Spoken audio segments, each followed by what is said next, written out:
Bharatiya Janata party की राजनीति में आज का दिन एक अहम मोड़ की तरह देखा जा रहा है। पार्टी के राष्ट्रीय कार्यकारी अध्यक्ष नितिन नबीन आज भाजपा के राष्ट्रीय अध्यक्ष पद के लिए अपना नामांकन दाखिल करने जा रहे हैं। दिल्ली स्थित पार्टी मुख्यालय में इस अवसर पर राजनीतिक गतिविधियां अपने चरम पर होंगी, जहां देश भर से भाजपा के शीर्ष नेता, मुख्यमंत्री और संगठन के वरिष्ठ पदाधिकारी जुटने वाले हैं।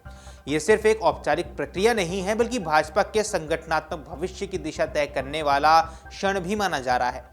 अब जैसे जैसे दोपहर का वक्त नजदीक आता जाएगा, पार्टी मुख्यालय में हलचल तेज होती चली जाएगी। भाजपा के राष्ट्रीय निर्वाचन अधिकारी के लक्ष्मण द्वारा घोषित कार्यक्रम के अनुसार दोपहर 2 बजे से 4 बजे के बीच नामांकन दाखिल किए जाएंगे। इसी समय अवधि में नितिन नबीन भी अपना नामांकन पत्र प्रस्तुत करेंगे, जिसके बाद शाम 4 बजे से 5 बजे तक नामांकन पत्रों की जांच होगी और यदि कोई उम्मीदवार अपना नाम वापस लेना चाहे तो उसे शाम 5 बजे से 6 बजे के बीच का समय मिलने वाला है।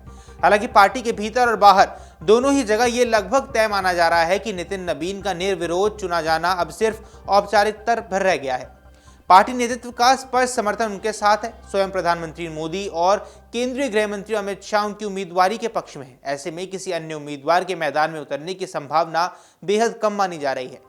नितिन नबीन का राजनीतिक सफर भी इस मुकाम तक पहुंचने की कहानी खुद में समेटे हुए है। बिहार की राजनीति से निकलकर राष्ट्रीय स्तर तक पहुंचे नितिन नबीन 5 बार विधायक रह चुके हैं और उनके संगठन के भीतर उनकी पहचान एक जमीनी नेता के रूप में रही है। हाल ही में उन्हें पार्टी का राष्ट्रीय कार्यकारी अध्यक्ष नियुक्त किया गया था, जिसे संगठन में उनकी बढ़ती भूमिका का संकेत भी माना गया था। अब यदि वे भाजपा के 12वें राष्ट्रीय अध्यक्ष बनते हैं तो ये उनके राजनीतिक जीवन की अब तक की सबसे बड़ी जिम्मेदारी होगी। भाजपा के राष्ट्रीय अध्यक्ष का पद केवल एक संगठनात्मक पद नहीं, बल्कि पार्टी की विचारधारा, चुनावी रणनीति और भविष्य की राजनीति को दिशा देने का केंद्र होता है।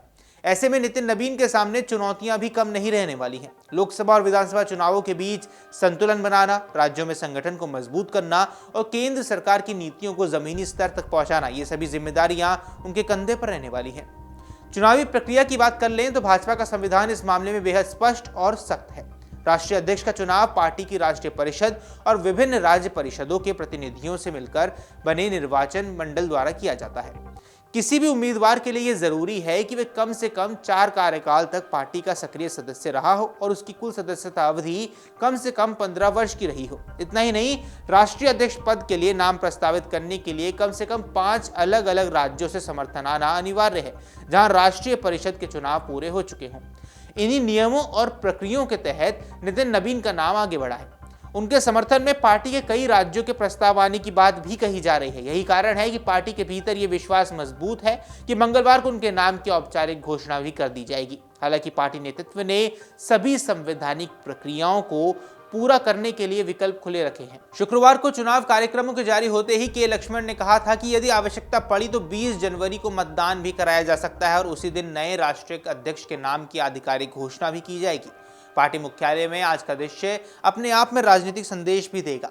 देश के लगभग सभी भाजपा शासित राज्यों के मुख्यमंत्री, राज्य इकाइयों के अध्यक्ष और राष्ट्रीय स्तर के नेता एक साथ मौजूद रहेंगे। ये न केवल नितिन नबीन के समर्थन का प्रदर्शन होगा, बल्कि पार्टी की एकजुटता का भी प्रतीक माना जाएगा। भाजपा नेतृत्व ये संदेश देना चाहता है कि संगठन पूरी तरह एकमत है और किसी तरह का आंतरिक मतभेद नहीं है। अब अगर सब कुछ अनुमान के मुताबिक रहा तो नितिन नबीन भाजपा के 12वें राष्ट्रीय अध्यक्ष के रूप में इतिहास में दर्ज हो जाएंगे। ये जिम्मेदारी ऐसे समय पर मिलेगी जब भारतीय राजनीति तेजी से बदल रही है और भाजपा को अपनी पकड़ बनाए रखने के लिए संगठनात्मक मजबूती के साथ साथ नए प्रयोग भी करने होंगे। आने वाले दिनों में यह देखना दिलचस्प रहने वाला है कि नितिन नबीन किस तरह पार्टी की कमान संभालते हैं और भाजपा को किस दिशा में आगे ले जाते हैं। अगर आप ये वीडियो YouTube पर देख रहे हैं तो हमारे चैनल को सब्सक्राइब कर बेल आइकन दबाएं और Facebook पर देख रहे हैं तो हमारे पेज को लाइक करें।